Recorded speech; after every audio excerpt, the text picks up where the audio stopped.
Good evening time, interpeoples. Is that right?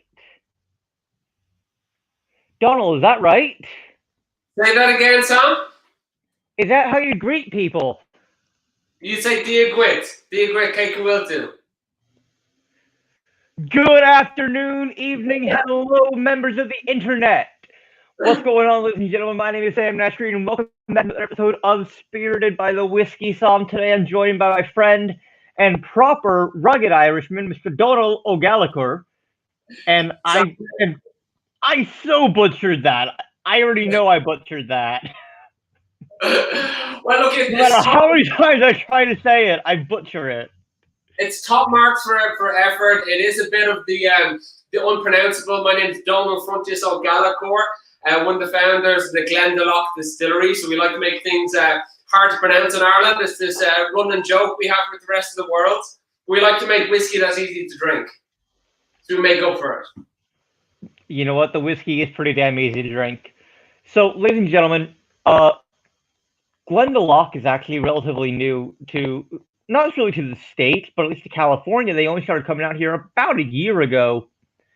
And I actually had the pleasure of meeting up with Donal just before I left for Tales of the Cocktail 2019, before I left for New Orleans. We met up. He had a tasting at 7 grand. We met up. I'm like, hey, nice to meet you. Here's who I am. We've been exchanging email and text for about a week, 2 weeks before that, and we just, tasted through the line, including the poutine. And again, I'm just going to tell everyone right now, poutine is not white whiskey. Poutine is Irish unaged distillate. It is Ireland's basically original spirit. It is essentially Irish moonshine. It is not white whiskey. I learned that myself when writing the book. That is true. We can delve into poutine. Poutine is the first spirit ever distilled. It's a precursor to whiskey. It was first distilled in monastic settlements in Ireland, dates back to 584 AD. It's essentially what whiskey originated from. The precursor, the original spirit. Distilled in Ireland from the 6th century. It was made illegal in 1661 on Christmas Day. King Charles II made it illegal on that day. Bit of a bastard, and it was illegal from 1661 till 1997, but that didn't really stop people making it. And before we go on for the rest of the show, I just want to dedicate, this episode to a friend of mine who recently passed away. Some of you may or may not know Josue Romero. He was known as the Garnish Guy on Instagram. We recently found out about his passing.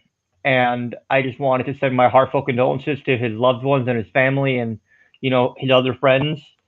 The industry's really not going to be the same without having him around. So this episode of Spirited is kind of, dedicated to Josue, even though, it's a whiskey show and my book just fell down. Even though it's a whiskey show, I would feel remiss if I didn't, mention about Josue and, how we're all going to miss him. I would feel remiss.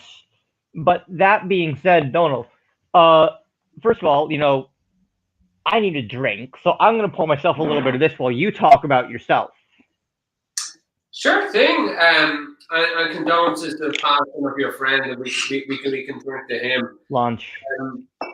So myself, I started working in the whiskey business at the age of 17. Believe it or not, wasn't even legally able to drink in Ireland. And I originally was one of those sort of promo people that you'd meet in liquor stores or at bars. And I was doing that while I was finishing up high school, what we called secondary school, and I was good at that. I worked with a couple of the sort of bigger names within Irish whiskey on their sort of promotion side. And then when I left school, I got an opportunity to work with Walsh Distillery, which is a great distillery and bottler in Ireland, based out of County Carlow, and I moved to the state of Georgia. I was brought to Atlanta, Georgia, and started, doing one of the oldest games in the world, selling whiskey, literally going door to door, liquor store to liquor store, bar to bar, and building up a bit of a track record for that. And we brought that from 300 cases to 3,500 cases in a calendar year, which is crazy. and we started expanding that out and launching different states. And sort of all the while, I was always in communication with my cousin and a couple of friends, and we sort of seen what was going on firsthand with the craft distilling revival in the US, and it sort of got our backs up a bit, because if you work in Irish whiskey or around Irish whiskey, you know about our own heritage. That, like we said with the punching, that the birthplace of distillation happened in monistic settlements like Glendalough, which is down the road from where I was born and raised. And at a time in Irish whiskey, there used to be over 2,000 distilleries, there used to be a wealth of different styles, which I'm sure we'll sort of get into. But then I moved back, and me and my cousin and 3 friends, we went about setting up one of the first craft distilleries in Ireland, and we really feel like we've been at the forefront of the Irish whiskey revival and making remarkably different Irish whiskies, looking back historically at some of these styles, but not really being defined by that, and sort of bringing it to new depths. Speaking of styles, what separates Irish whiskey, Irish single grain in the case, and I have, by the way, ladies and gentlemen, we have the Irish single grain double barrel Glendalough, their single cask Calvados expression, and their new Irish oak pot still, which I believe is also single grain. Yeah, Donal? No, pot still is a style itself, and pot still uses malted and unmalted barley, can only be made on the island of Ireland. My brain is so fragile because the end of the year. I should remember that. I know what pot. I hear you. I swear, I know what pot still is. I swear, I know about whiskey. I promise.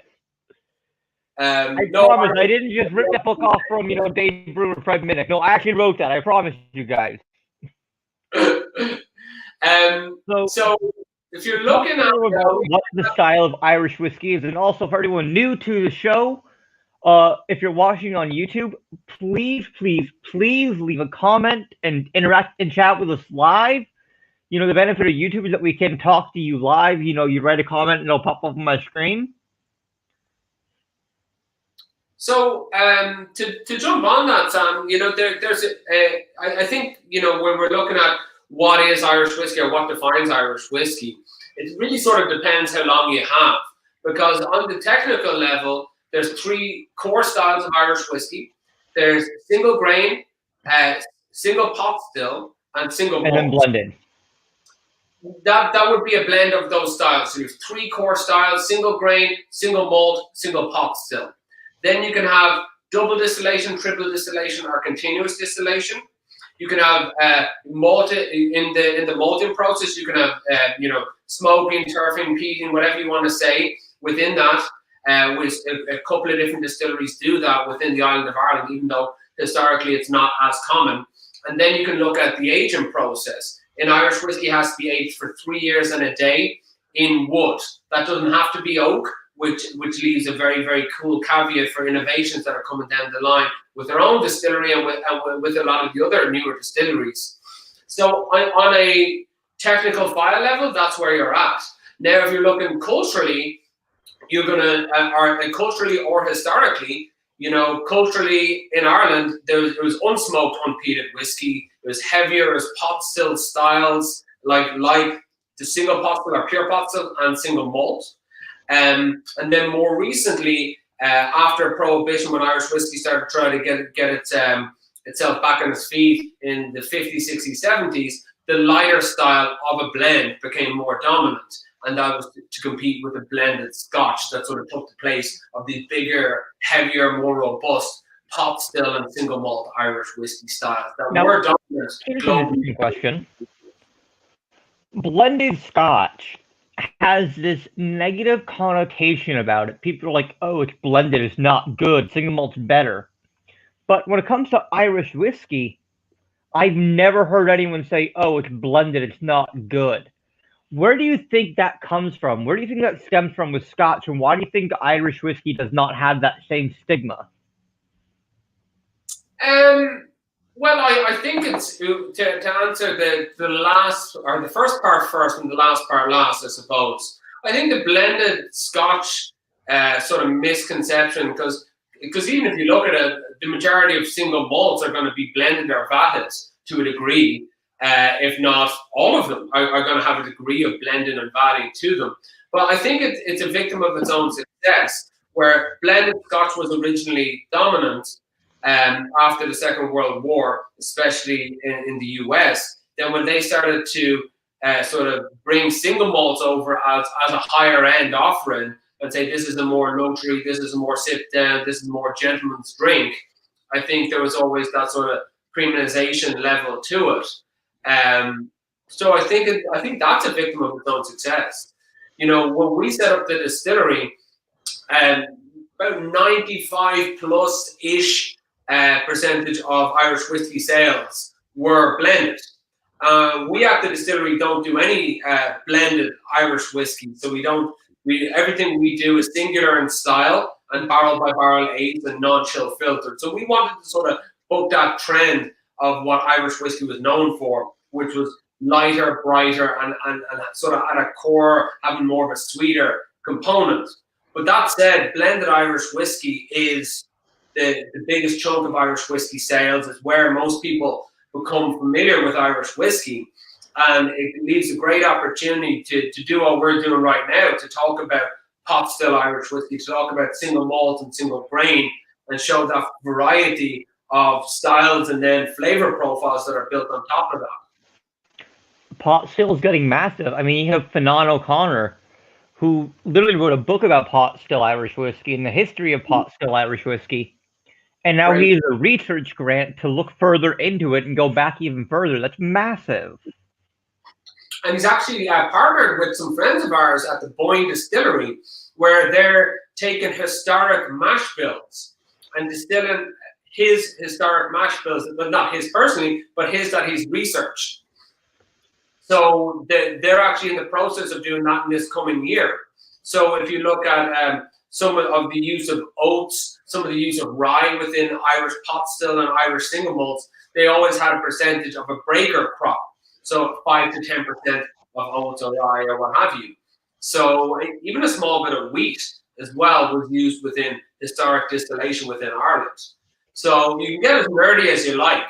You know, I think that the golden days for Irish whiskey were the 1718 and early 1900s. And that's when Irish whiskey, there's estimated 2,000 distilleries on the island of Ireland, 200 large licensed, the rest more smaller illicit. And it was estimated between 80 and 90% of the world's whiskey consumption was Irish whiskey. And the style that was dominant, it was very, very different than what people think Irish whiskey is today. And that's sort of part of what drove us to beg, borrow, and steal and get as much money together as we can and start to set up a small distillery, which is now probably classified as a medium-sized distillery, and with a lot more plans to grow. How can I buy a share then? I want to get on this action. Right? So we're going to dive into the whiskey itself right now. But like I mentioned, we're going to be doing the single grain, which is your double barrel aged. And what's it done in? So this is going to be 3 years, 3 months in a first fill bourbon cask, ex-wild turkey, char level number 4.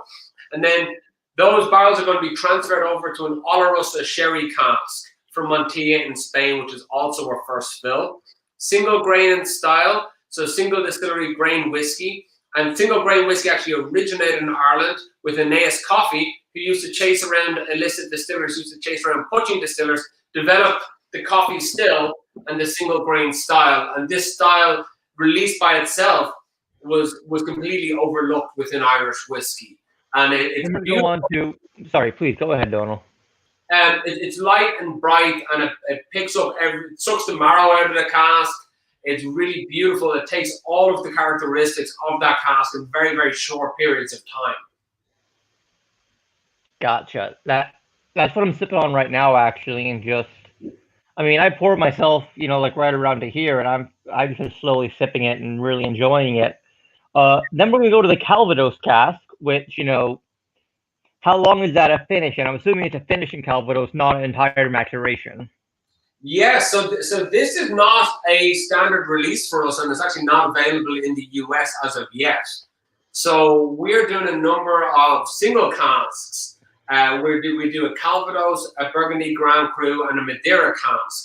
And we're doing to a handful of retailers that have been supporters of the distillery. So they're buying a whole cask of it. So it's exciting. So you're one of the first people in the US to try this, which is... So you tell me I'm special.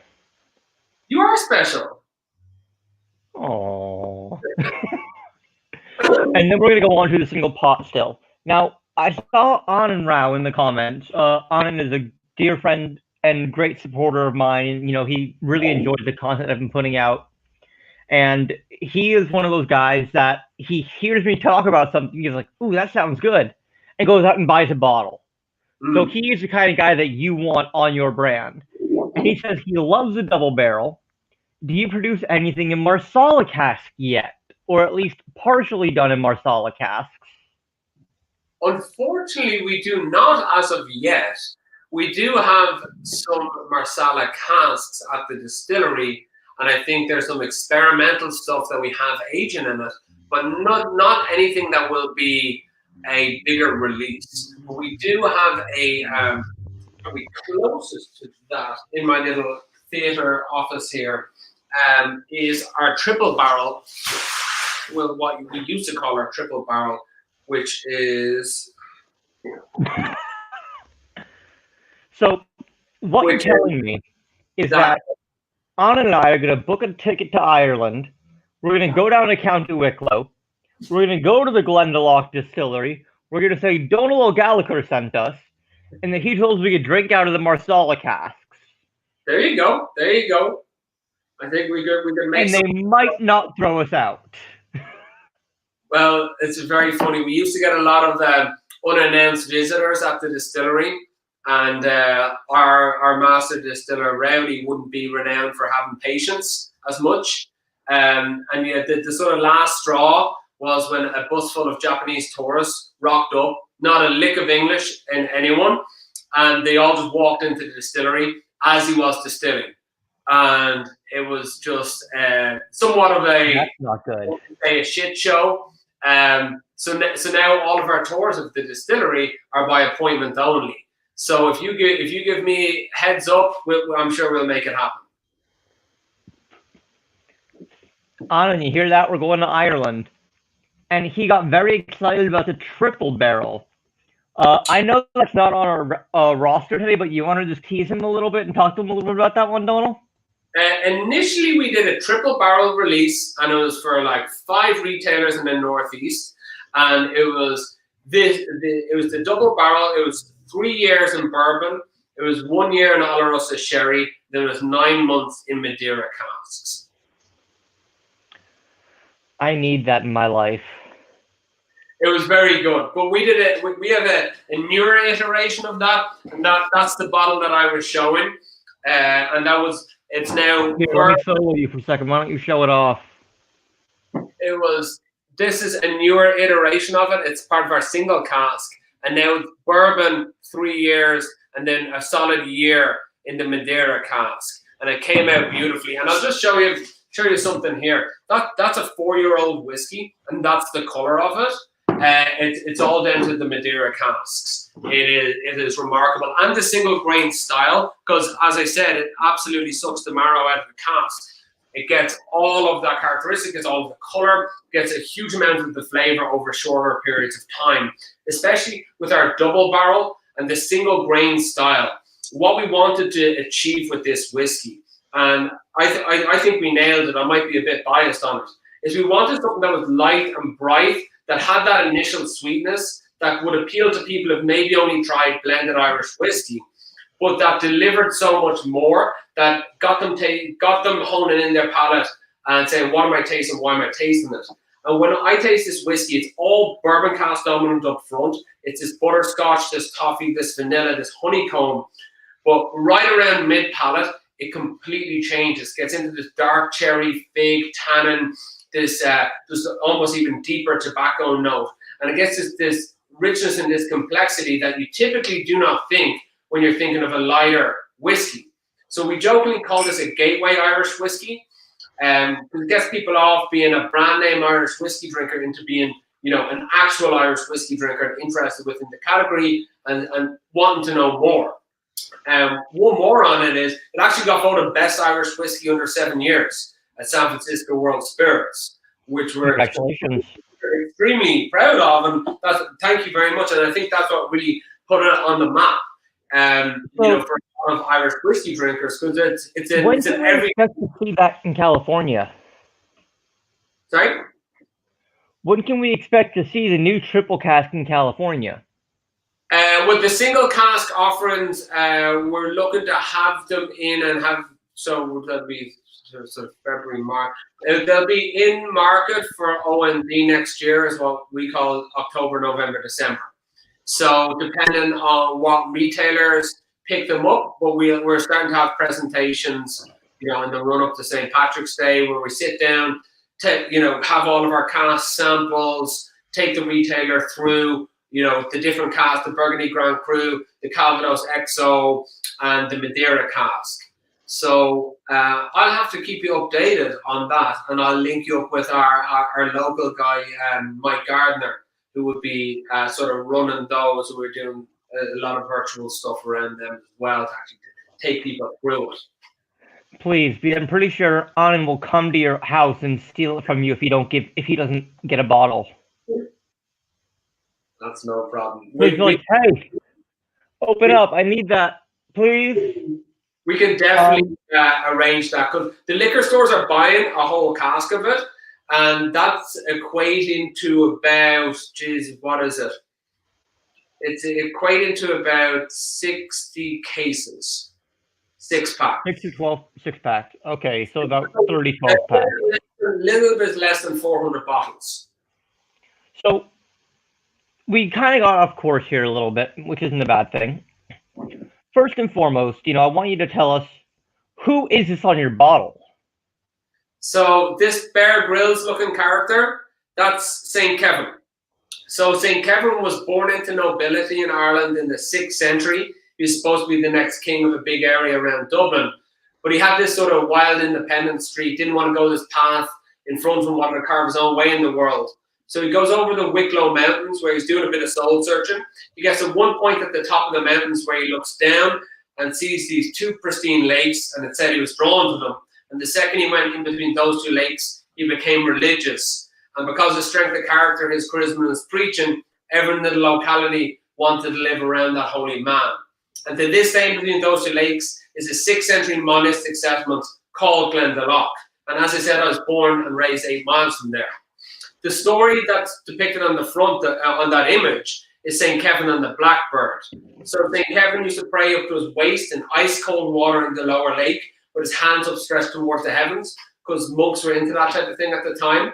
But it said that he was very harmonious, very at one with nature. A blackbird flew down and landed into his hand. The blackbird was so appeased that she laid her eggs, and St. Kevin stood like that for 2 weeks until the hatchlings hatched, as they're known to do, and flew off. Let's see if you can't pull that up right here. There we go. So the reason we put that on our bottles is twofold. One is the region where we're from. It's just down the road from us, and it's a nod back to this birthplace of distillation, like we talked about at the start. The first written record is 584 AD in these monastic settlements like Glendalough where we're based. So it's a nod back to that, where it all started. And then secondly, it's a nod back. It's a nod to this character who did something meaningful, something worthwhile, made his mark in the world, built a civilization on isolation in the Wicklow Mountains that's there 1,400 years later. And, we think that's something to admire. And that, with the distillery, we want to make our own mark in the world and do something meaningful and something worthwhile. And I think that's something to admire, and that's why it's on every one of our bottles. That's an interesting story. I don't really know how else to describe it, but it's an interesting story, and it makes for a good talking point, a good discussion point. To tell a story while we're drinking whiskey. Pardon? You're asking an Irishman to tell a story while we're drinking whiskey? You don't think they're going to be long, big stories? Oh, I expected nothing less. I'm messing. Oh, I know. So let's get into the tasting on this. I've been sipping it, but I really want to get into some tasting notes on this, double barrel. Mm. It's really malty. I was just going to say that there's a very, very small amount of malt in it, but the bourbon cask brings out a bit on the nose for sure. Like it gets malty initially, and then I get a lot of your typical. I use that word like that. Typical bourbon cask, honeycomb, butterscotch, toffee. See, I'm looking past that. I'm ignoring a lot of that. It's very botanical.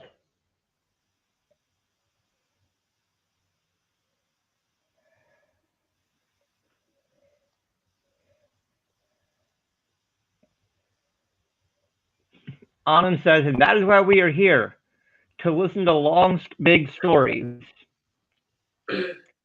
And Jane says, and of course it takes the patience of a saint to make good whiskey. Jane, thanks for tuning in. Always a pleasure to have you here. Hey Jane, how's it going? I get a touch of like sort of yellow fruit coming through, this apricot note on the back end of the nose, but yellow fruit. Now you're making me think of like lemon. I'm getting lemon zest. Got kind of bitter, slightly citric, acidic. Now, look at that! It's all about the crack. I like it. All about the crack, Jane. All about the crack. I call Donal. Hey, what's the crack?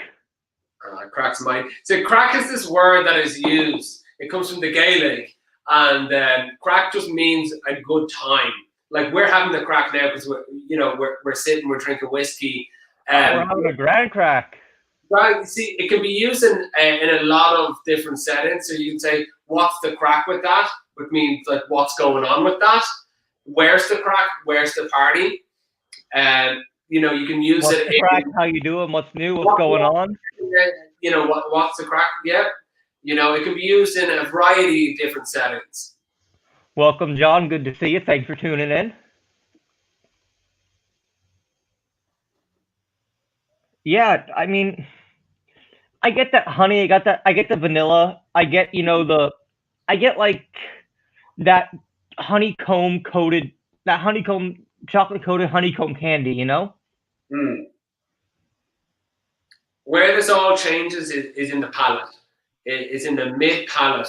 It takes a caveat. It takes just a caveat of departure, goes down a completely different road. It's rich. It's viscous.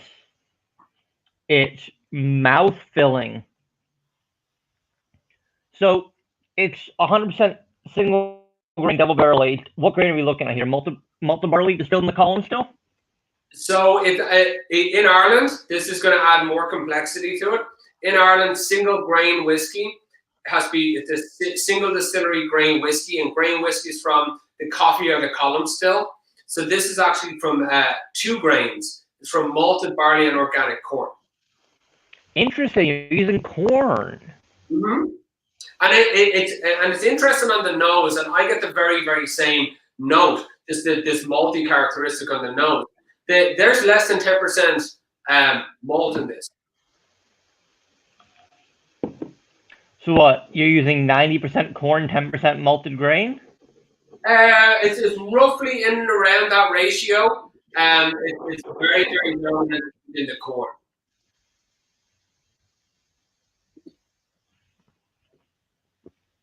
So, if you guys can see, by the way, I'm not using a Glencairn today. I'm using this special Irish whiskey glass called a Tua. Or a Twa. Help me out here, Donal? Tua. Now, can you explain to me kind of the science behind the Tua? Obviously, with the protruding rim and lip at its, kind of. I can't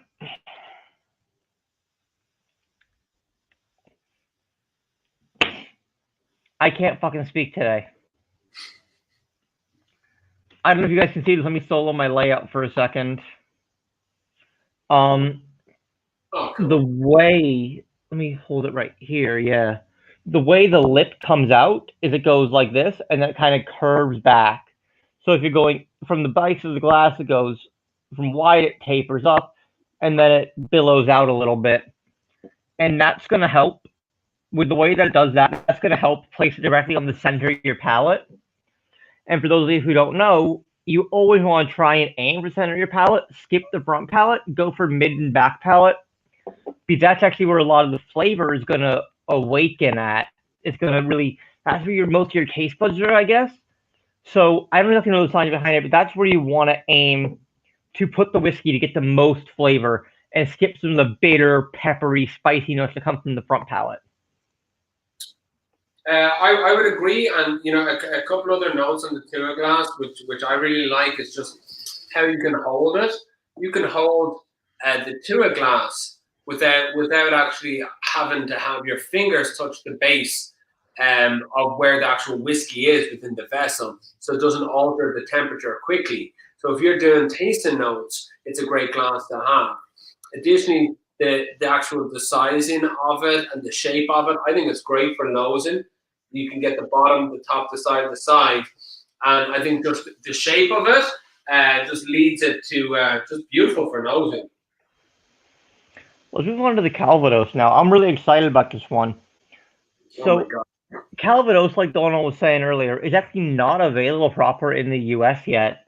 This was a small special sample that, we were given by Mr. O'Gallachoir here for enjoyment this afternoon.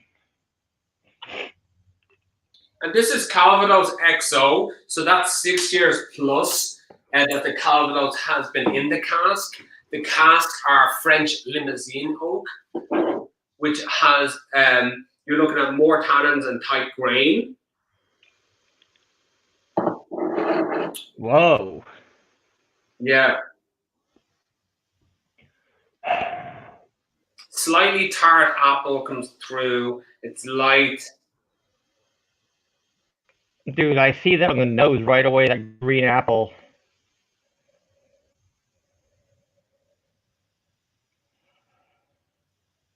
The undercurrent of the bourbon cask is there with that honey, with that toffee. There's that green Granny Smith apple. It's very green, a lot of green notes. It's also a little grainy, but not, a bad way. One of the things that I found that I like about, obviously pot still and single grain Irish whiskey, that they really show the grain character.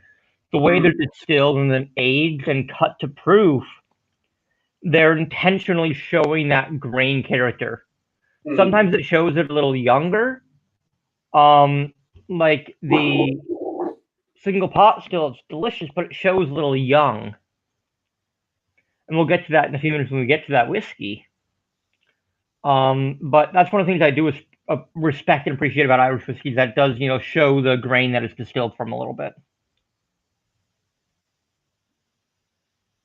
This nose keeps on coming, keeps me coming back to it, because it reminds me of it reminds me of cooking apples. The smell of it's slightly tart apple with these sweeter notes, very apple pie-esque coming through on the nose.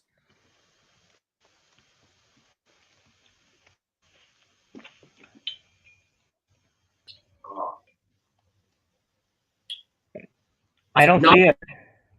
Sorry? You don't see it on the nose? I can get kind of cinnamon apple, like a warm apple pie. But that's about it. Maybe it's personal for me, because my mom used to make apple pies, which sounds very American, but she would make apple pies, but she used to use like these cooking apples that we used to just get buy locally, and they were more tart in characteristics, so they're almost like greener, and they were specifically See, my mom didn't bake much when I was growing up, so we didn't have fresh apple pie ever. I know it's like the most American thing ever is apple pie, but my mom used to make apple pie. Apple pie and baseball. Yeah, But and she used to use cinnamon in it, and like brown sugar, and like these more tart green apples. So maybe something. Sprinkle and nutmeg. Yeah, maybe something that's a bit more personal to me, But Beauty of whiskey, my friend. Whiskey's personal. That's really where it takes me. And then, the viscosity, it's less viscous than the double barrel and opens and expands more.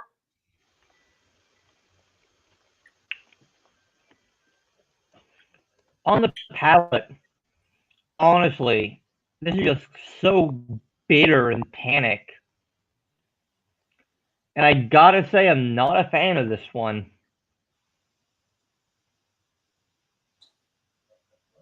That's okay. Whew. The silence scared me for a second. I was like, is he calling? Is he like going to leave the show? No, there's different, different whiskeys. No, exactly. Different strokes for different folks, I like this because this gets into this, like when you say tannic and this tannin note, I get this almost like leathery clove quality on the back end of the finish. I have more of this apple, more of this orchard, more of like pear and pear skin, and all of that is. Jane asked if you're referring to Bramley apple. I think that's what they're called. Yeah, that's it.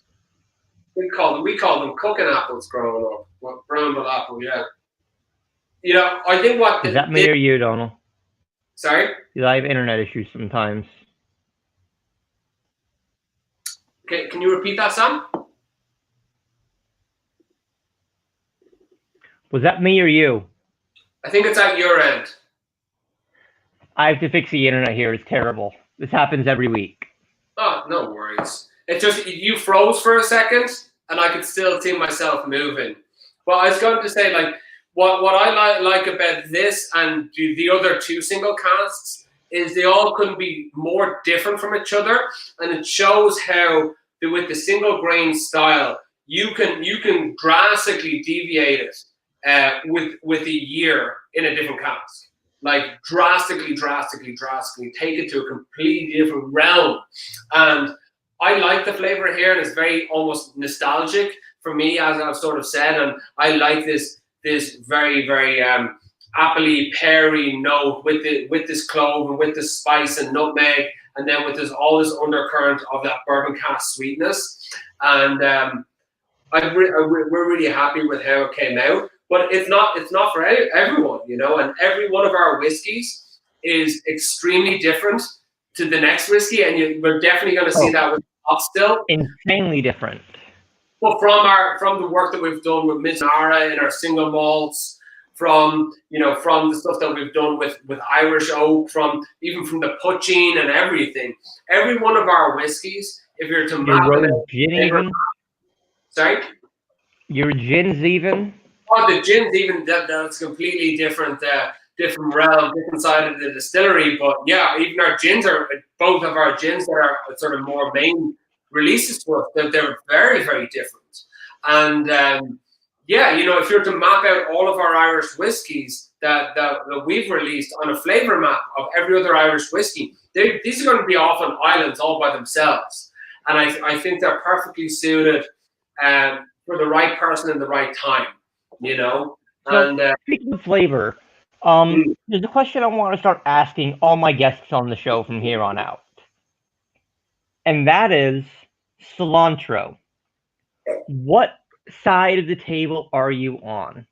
Does it taste like soap or metal, or do you enjoy it? Well, this is something funny. I would often say cilantro as a joke instead of saying sláinte. Sláinte means obviously drinking to health. In Ireland, so I think that's very funny you brought that up. I'm not a fan. I think it's too metallic-y, and it's not for me. But I can. No, I have that same issue where for me cilantro tastes like wet metal. Yeah, it's not for me, but I can. It's so distinct that you could not mistake anything else for it. Yeah, so I think it's nuts. It's in its own little place of a flavor wheel, Exactly. Have you been? I've been good. Yeah, no complaints, man. No complaints. just gearing up for the holidays here. I'm delighted we I can know we've only talked about the whiskey so far, and I promise you, just some good little crack between us, just shooting the shit. So. Yeah, I know it's fun. I've been looking forward to it. This is my last day working before a couple of days off. For the holidays, and I'm glad we could share some time and geek out about whiskey, and next time it's going to be in person. Oh man, I cannot wait for it to be in person again. Like I was saying earlier, that time at $7,000 was just a good bunch of fun. We just sat down. I'm surprised they didn't come over and say anything to us, actually. I talked to him and made sure it's okay. Ah, clever thinking ahead. Love it, man. I don't know why you don't like the Calvados. Just gonna say I'm a big fan. Different strokes for different folks, my friend. That's why there's more than one whiskey. If there's just one whiskey out there and everyone loves and drank that, then it's varieties to spice of life. So you briefly spoke about the Mizunara and your single malts. Obviously, we don't have any of the single malt here today. But you mentioned Mizunara, and that is something that if you've listened to me talk, you'll know I love. I love Mizunara cask whiskey just because I always want to see what they do with it. And Mizunara really, it takes a while to impart flavor. You can't just leave it there for 6 months. You need to leave it for like a year or so. Mizunara is nuts, and we started geeking out about different breeds of oak, doing projects like this with the single grains, and learning about that. We learned about Mizunara, and we went over to Japan. We started to work with the last independent cooperage in Japan, and the oldest cooper in Japan actually made us virgin Mizunara casks and shipped them to Ireland. We're the first people ever to age an Irish whiskey in Mizunara casks, and we aged a classic Irish single malt, unsmoked, unpeated, and it got voted last year the top 20 whiskies in the world.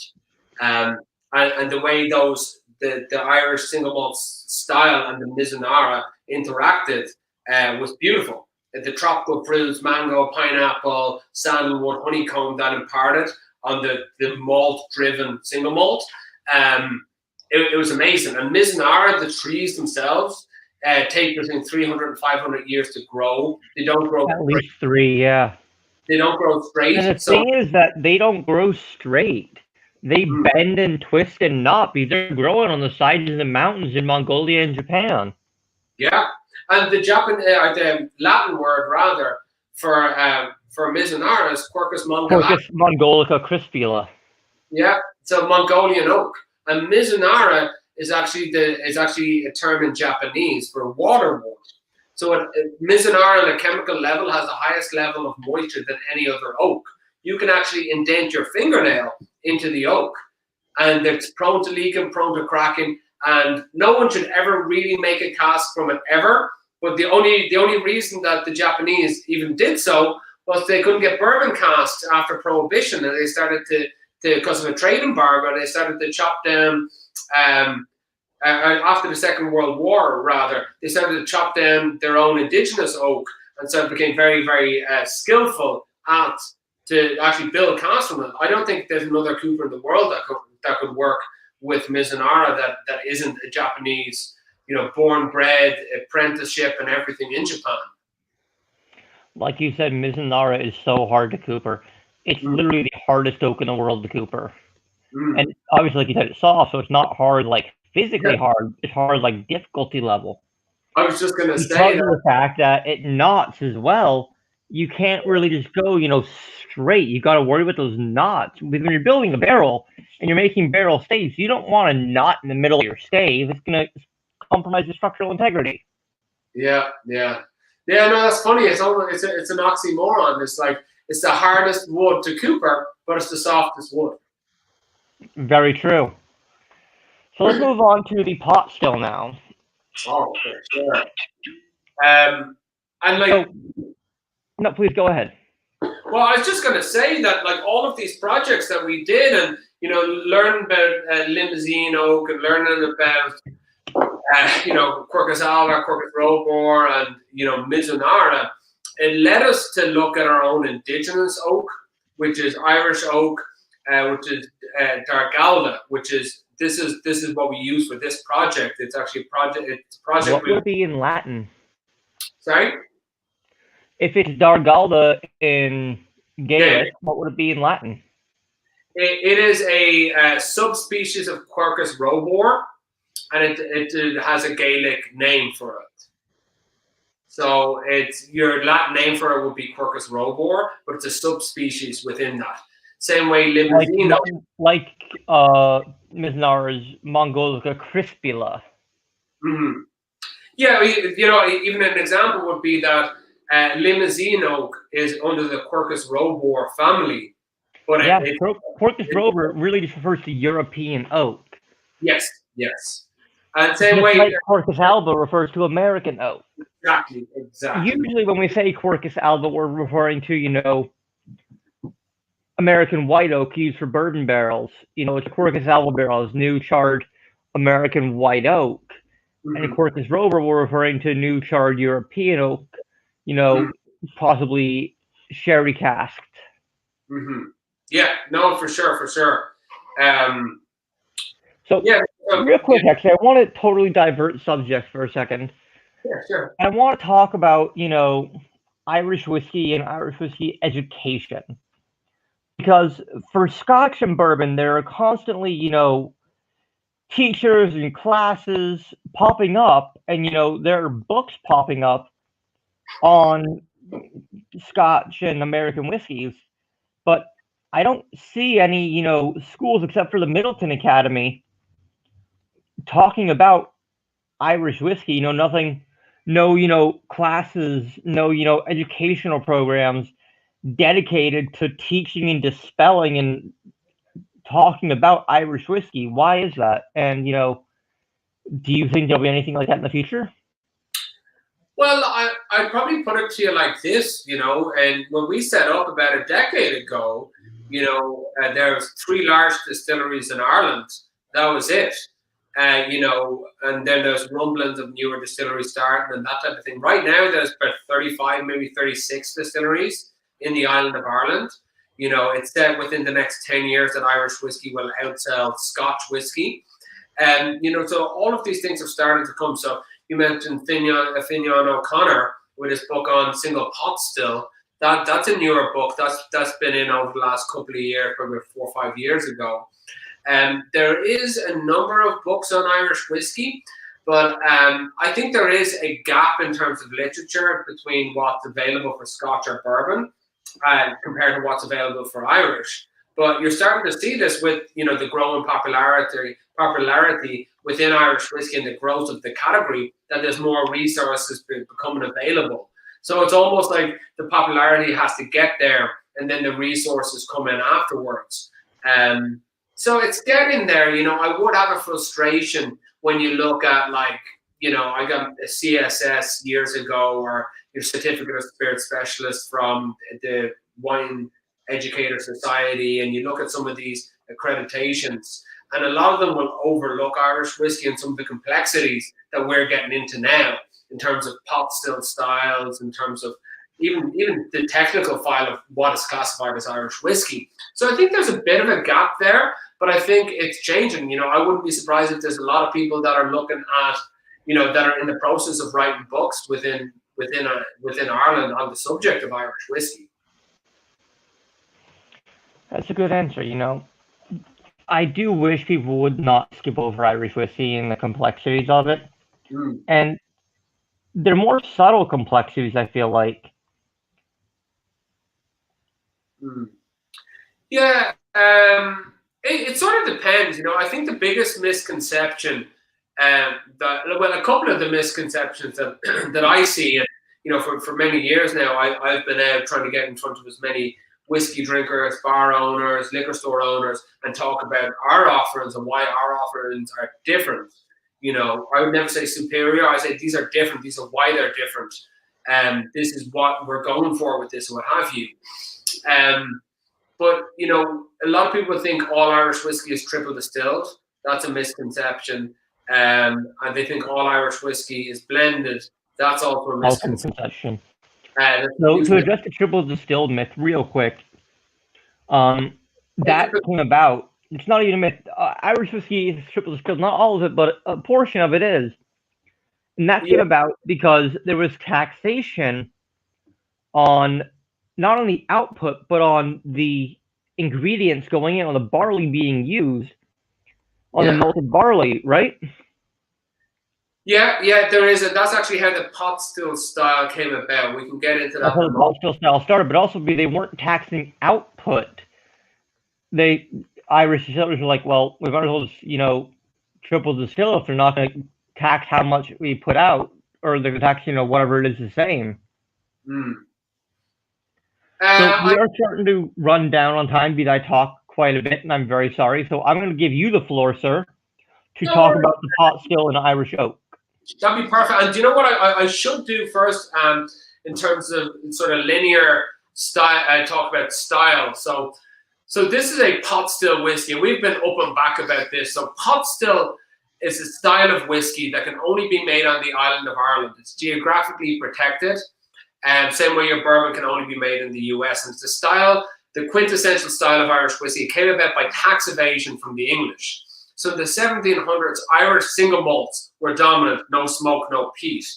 The English had kept on taxing the distilleries, putting tax offices within it, pot still capacity, all this type of back and forth. Eventually, in 1785, because all these distillers were evading these taxes, they put a tax on the component that people were using to make single malts, malted barley.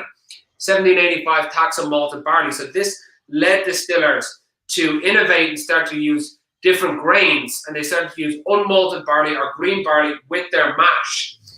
So malted barley and unmalted barley in the mash. They said it's the purest thing that came from the pot still after they distilled and aged it. That's where it got its name, pure pot still or single pot still. And single pot still whiskey is renowned for two things. It's renowned for texture. It's big, it's oily, it's robust, it's eating and drinking, it's almost chewy, just in the glass, in the palate. The second thing, it has this tangy underlayer of spice called a pot still characteristic. That's the whiskey for this whiskey. It's a triple distilled pot still. It's 2/3 unmalted, 1/3 malted. That's only where the story starts with this. This is a single cask offering, and the casks are made out of a rare native breed of Irish oak called Glendalough. Irish oak used to have 90% coverage on the island of Ireland. Now it's 0.02%, which is crazy. This is through unsustainable harvesting and shipbuilding and invasive species coming in. So we're lucky enough where we are, where the remaining sort of trees are mostly on these old manor houses and in these mountainous areas. We have both sort of at our doorsteps. So for this, we sustainably felled 14 trees that gave us 50 casks. Now, what does sustainably felling mean?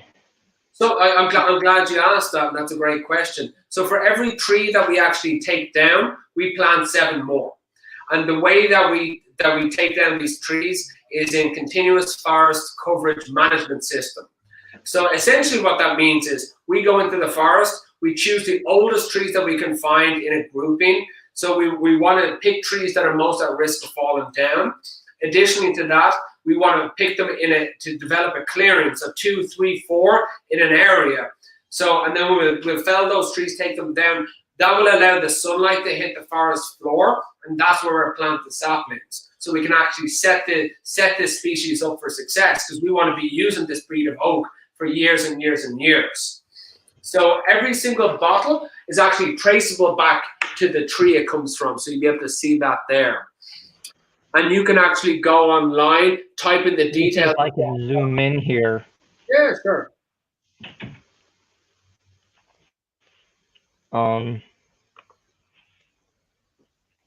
don't know if you guys can see this, so I'm going to come around the camera actually and show you my bottle and show you about where it comes from.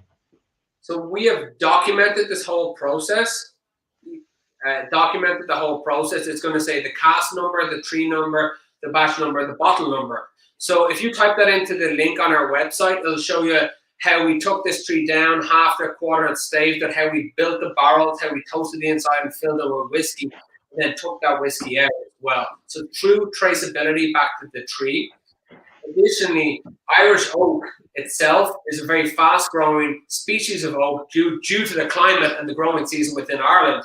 And this has a knock-on effect to actually chemically that the cell walls are thinner, there's higher levels of furfanols and vanillins and lectins, and it leads into this flavor profile of this sort of black treacle, sort of maple syrupy, and it gives a lot into this sweeter malty characteristic. Then on the back end, it gets into this like leafy, herbaceous, almost earthy component. And for us, we thought it was only right that Irish whiskey was aged in Irish oak, specifically this style, which is the defining point within Irish whiskey. It's this matter of pride. It's almost a self-determination of why isn't Irish whiskey aged in Irish oak? Why are we getting casks from around the world? And in a sort of roundabout way, we had to get casks and work with casks around the world to learn about our own indigenous oak. And, we want to actually get to a stage with the distillery where everything is within a stone's throw away, where all of our grains are organically grown. And we have partnerships with farmers already where we're doing this, where all distillation is done on site, where we can even cultivate yeast strains, where you can be of the air, and then you're of your own. So it's an exciting road with this, and we're really proud of how this came out. It took us over 7 years to do this. What you're looking to do then is what Mark Rainier, I believe his name is, has started doing with Waterford, which is, terroir of Irish whiskey. Yeah, I know terroir is like a degree of a buzzword, but for us, it's true. If you look at your factors of production, like if you make whiskey next to the sea, there's a salinity, there is a saltiness, a brininess that comes through in the whiskey. You can't really say that that's not terroir. It's of the area, of the place. If you're using grains that are of the place, that has a knock-on effect. If you're using wood that is of the place, that has these distinct characteristics, it is of the wood, of the place. I'm not disagreeing with you at all. I'm just saying, yeah, sure, it's a buzzword, but it's also correct. It's the correct word, because we are talking about the terroir of Ireland, the terroir of, Islay, the terroir of, this niche part of California, for instance, Yeah, and I'm with you. It's the wild yeast. It's the grain. It's, how it's grown. It's the environment the grain is grown in. 100%. No, I agree with you, and I am firmly on the side, because there is debate within the whiskey world, and I'm firmly on the side where there is terroir. Because if you make whiskey in one place and make whiskey in another place, and they taste different, and the only thing you've changed are the production, like everything else is as similar as possible. We've just changed the production in two different geographical areas, and they taste completely different. I don't know how that can still be argued in that point. I don't think get it either. So we're just about out of time, Donal. I want to see if our viewers had any more questions, and while we're waiting for them to jump in with questions, it's about a 30 to 40-second delay sometimes. Mm-hmm. I wanted to know what's coming out down the pipeline for Glendalough, and when. Oh, that light died. Fun. When can I expect to see a cask strength expression from you guys? Interesting. So we have a couple of sort of innovative projects that we do, and sort of how we're looking at our portfolio going forward. You have 2 core whiskeys, 2 core gins. We're going to do one-off vintages and experimental stuff. Some of that is cask strength, I'm happy to say, and you would be looking at around OND, so October, November, December, to look at a higher proof cask strength or very, very close to cask strength release. That would be very, very limited. But we're looking to innovate. I think we're going to be leaning into Irish oak, and we have a lot of distillate that's aged in Irish oak right now. We're going to have more expressions into what's going to happen with this. But we're also looking around to see what else is out there. Fair enough. Well, guys, that's going to be our show for the day. If you have more questions about Irish whiskey, I answer a lot of them in the book. That was one of the sections I did a really whole lot of research on. And Donal, I will put up your email here real quick if anyone has any questions for you, if you don't mind. Not at all. Not at all. It is D. O'Gallachoir, right? No, it's going to be Donal, D-O-N-A-L-O-G, at Glendalough Distillery. At GlendaloughDistillery.com. Yes, sir. So if anyone has any more questions about Glendalough, if they have questions on what places stock what SKUs, can they reach out to you? They can reach out to me directly. We also have a great partnership with Reserve Bar, which is, it's just reservebar.com. They can ship it directly to your door. They service 47 or 48 states. So that's probably your most easy. But if your local liquor store doesn't have it and you ask for it, the distributorship can get it in for you. That's no problem at all. Or, who is your distributor for people who want to know and who want to order this in? So in California, we're with Young's Market. And if you're it's RNDC. RNDC. RNDC, Breakthrough Beverage, it sort of depends on where you are. But feel free, reach out to me, drop me a line. Absolutely love to provide any detail on our stuff. And I'd invite people to get a bottle of the pot still, because this is very, very different to the lighter single grains. It's heavy. It's insane. There's eating and drinking in it. I think it's I'm not doing a 2020 top 20 list. I might do one next year. If I were, this would be on the list of the most unique whiskeys I've tried in 2020. Perfect. Donal, always a pleasure to see you, sir. And until we can drink again in person. Thank you very much for the time. Pleasure talking with you. Happy holidays, everyone. Cheers. You too. Don't go anywhere.